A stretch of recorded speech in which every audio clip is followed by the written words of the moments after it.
২১ August grenade হামলা, সব আসামি খালাসের বিরুদ্ধে আপিল। বহুল আলোচিত ২১শে আগস্ট গ্রেনেড হামলা মামলায় যাবজ্জীবন কারাদণ্ডপ্রাপ্ত বিএনপির ভারপ্রাপ্ত চেয়ারম্যান তারেক রহমান ও মৃত্যুদণ্ডপ্রাপ্ত সাবেক স্বরাষ্ট্র প্রতিমন্ত্রী লুৎফুজ্জামান বাবর সহ সব আসামির খালাসের বিরুদ্ধে আপিল করেছে রাষ্ট্রপক্ষ। আজ বুধবার অ্যাটর্নি জেনারেল কার্যালয় থেকে বিষয়টি নিশ্চিত করা হয়েছে। আপিল বিভাগের চেম্বার জজ আদালতে শুনানি হতে পারে বলে জানা গেছে। ফের রিমান্ডে ইনু, মেনন, আনিসুল, দীপুমণি, সাদেক খান। সাবেক মন্ত্রী হাসানুল হক ইনু, রাশেদ খান মেনন, আনিসুল হক, দীপুমণি ও সাবেক সংসদ সদস্য সাদেক খানের বিভিন্ন মেয়াদে রিমান্ড মঞ্জুর করেছে আদালত।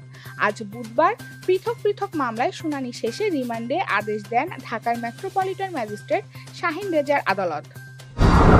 যশোরে অ্যাম্বুলেন্সের ধাক্কায় ভ্যানের ৩ যাত্রী নিহত। যশোর বেনাপোল সড়কে অ্যাম্বুলেন্সের ধাক্কায় শিশুসহ মোটর চালিত ভ্যানের ৩ যাত্রী নিহত হয়েছেন। এই সময় আরও ২ জন আহত হয়েছেন। আজ ভোরে যশোরের ঝিকরগাছার উপজেলার নবীনগরে মর্মান্তিক দুর্ঘটনাটি ঘটে। জানা গেছে, অ্যাম্বুলেন্সটি যশোর থেকে বেনাপোলের দিকে যাচ্ছিল এবং এর বিপরীত দিক থেকে আগত যাত্রীবাহী মোটর চালিত ভ্যানটিকে ধাক্কা দেয়। কিশোরগঞ্জে ভাঙাড়ির দোকানে মিলল পরিত্যক্ত মর্টার শেল। কিশোরগঞ্জ জেলা শহরের একটি ভাঙাড়ি দোকান থেকে পরিত্যক্ত একটি মর্টার শেল উদ্ধার করেছে পুলিশ।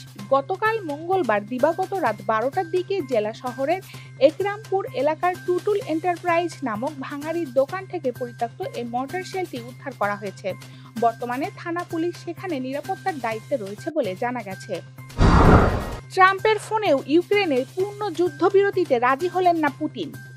যুদ্ধ বন্ধে রাশিয়ার প্রেসিডেন্ট ভ্লাদিমির পুতিনের সঙ্গে দীর্ঘ সময় যুক্তরাষ্ট্রের প্রেসিডেন্ট ডোনাল্ড ট্রাম্প ফোনে কথা বললেও ইউক্রেনের পূর্ণাঙ্গ যুদ্ধবিরতিতে রাজি হননি পুতিন। তবে সাময়িকভাবে ইউক্রেনীয় জ্বালানি অবকাঠামোর উপর আক্রমণ আপাতত বন্ধ করতে সম্মত হয়েছে রুশ এই প্রেসিডেন্ট।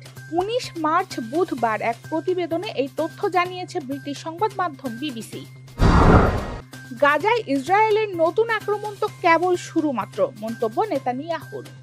এক রাতেই ফিলিস্তিনের গাজায় দখলদার ইসরায়েলের চালানো হামলায় নিহত হয়েছেন ৪ শতাধিক মানুষ, আহত হয়েছেন আরো শত শত ফিলিস্তিনি। এমন অবস্থায় গাজা উপত্যকায় ইসরায়েলের গণহত্যা পুনরায় শুরু করাকে কেবল শুরুমাত্র বলে সতর্ক করে দিয়েছেন ইসরায়েলি প্রধানমন্ত্রী বেঞ্জামিন নেতানিয়াহু।